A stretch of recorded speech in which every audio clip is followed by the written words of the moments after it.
Buhay ko noon ay mapanglaw, nangangapa sa dilim. Ngunit nung ika'y dumating, paligid ko'y nagningning.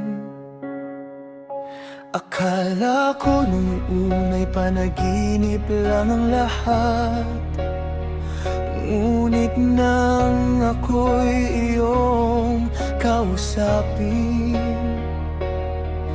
puso ko'y nagalak. Bait mo'y walang kasing tulad. Ikaw ba'y isang anghel sa lupa o sadyang panaginip lang?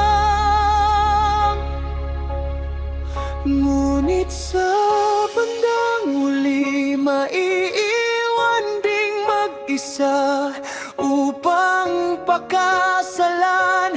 Tunay mong asawa, hindi man tayo hanggang sa huli. Salamat pa din at ika'y dumating sa aking piling.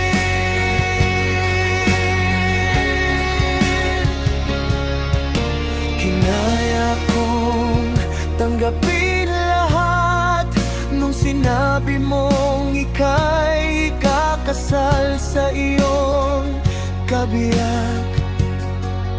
At ikaw ay umiyak na nagsasabing hindi ko siya mahal, pero dapat wala akong magawa kundi humikbi at makinig. At sabi mo pa na bata pa lang ako, nito na nakatakda para sa'kin.